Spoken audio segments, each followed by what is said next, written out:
Hey everyone, Ryan here at etrailer. Today we're going to be checking out the line of Roadmaster custom fit stoplight switches. Being that these are custom fit to your particular vehicle, you definitely want to make sure to use our fit guide, put your vehicle in there, and that way you're going to be able to make sure that you're going to get the right part.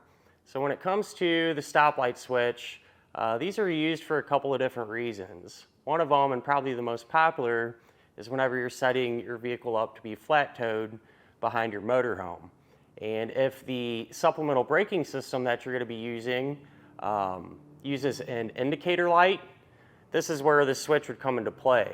This would tell that indicator light when the brake pedal is being pushed down and power up the indicator light, letting you know that the pedal is actually moving. Another reason would be if you're setting up a trailer brake controller. What would happen is the switch would give the signal to the trailer brake controller, letting it know you're pushing the brake down inside of the vehicle, and then the trailer brake controller would send that power back to your trailer's brakes and apply them.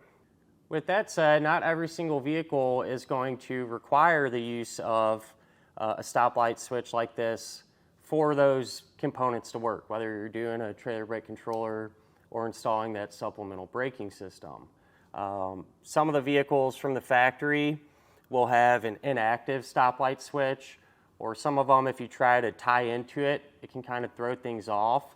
So by having the separate one, you're going to eliminate all those potential issues. Why don't we talk a little bit more about using this in conjunction with your supplemental braking system, because that's probably the most popular reason why people use these. Right off the top of my head, I know there's 3 systems that would greatly benefit from using a stoplight switch like this.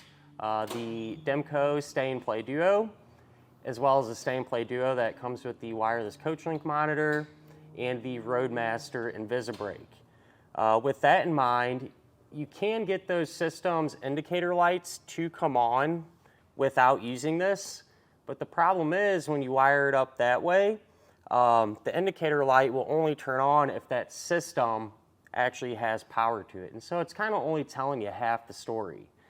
With the stoplight switch and hooking your indicator light up to this, it's going to turn on when that brake pedal is actually getting pulled down and being applied. And so it gives you a lot more accurate information and letting you know that the brake pedal is actually moving and the system just isn't turning on. Because in all reality, if you did it the other way, to where it would power up, the light would turn on when the system just has power, for all you know, the brake pedal might not even be pulled down. You might have an issue down there, but having it set up that way could mislead you into thinking everything's okay.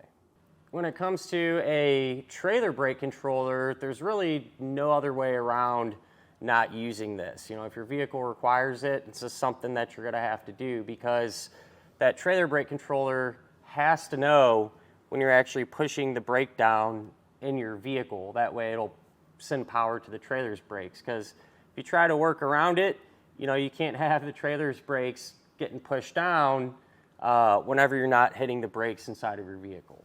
Really, what's going to make these kits custom fit to your particular vehicle is the mounting bracket. So I have a few on hand here. They're all for different vehicles, and right away you can tell a big difference.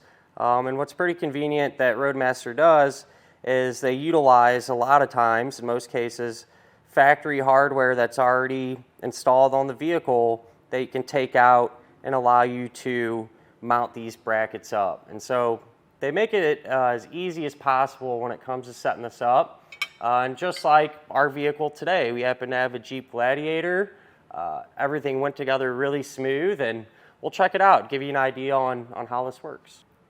On our Jeep here, you can see the stoplight switch bracket bolted right up to this bracing underneath the dash, and put that stoplight switch in the perfect position to touch our brake pedal arm.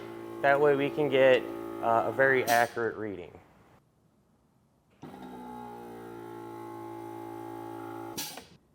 How the switch is actually going to work is pretty simple.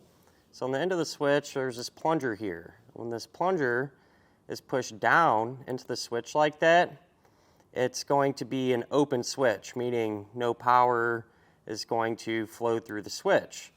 And so let's just say if this bracket was the brake pedal arm, because that plunger is going to sit against the brake pedal arm. When you initially set it up and the brake pedal is just in its normal position, that switch will be open, so no power will go through. But when that brake pedal starts to get pushed down, that plunger is going to start to come out. It's going to close the circuit and the switch and allow the power to flow through to either your indicator light or to your trailer brake controller. As far as getting this hooked up to your particular vehicle, the concept's going to kind of hold true across the board. It's going to be the same pretty much. Really, with the exception of the bracket. How that's going to mount is going to be different, of course, in each vehicle. But you get the bracket mounted up, and then as far as getting the switch set up, you'll have 2 wires coming off of it. All right, one of them is going to need power. So a lot of these kits are going to come with a fuse and some wire that you can run to a power supply, whether it be in your fuse block or directly to the battery. A lot of times I like to run them right to the battery just so we know it'll always have that 12-volt signal. And then the other wire will go to either your indicator light or your trailer brake controller's brake signal. On the trailer brake controller wiring, it's usually the red wires where you'd hook this up to, most cases. So that's really about it. And then, of course, you'll have to adjust the switch, like we talked about with that plunger. Whenever the brake pedal's just in its natural position, you want that plunger to essentially be completely pushed in. And that's what these nuts are for here. So if you loosen those or tighten them up, that'll allow you to kind of position that switch, closer to the brake pedal arm or further away. That way you can really dial it in and get everything to work and power up as soon as that plunger starts to come out. I do want to mention too, there's actually a universal brake light switch that Roadmaster makes as well, which is this part right here. And so if you come to find out that you do need to use a brake light switch, and for whatever reason there's not a custom kit available for your particular vehicle, which is kind of odd, an odd scenario, but it does happen from time to time. Or sometimes what we'll run into is if you have a brand new vehicle, they just haven't made a custom fit kit yet, that's where you can use this universal kit. The part will just simply connect to your brake pedal arm and work the same way. So when it comes down to it, the major takeaway, if you're going to be using a supplemental braking system like those we mentioned earlier, and you can't use your vehicle's factory brake signal, or you're using a trailer brake controller and can't use your vehicle's factory brake signal, this is going to be the solution for you and allow you to get everything hooked up and working properly.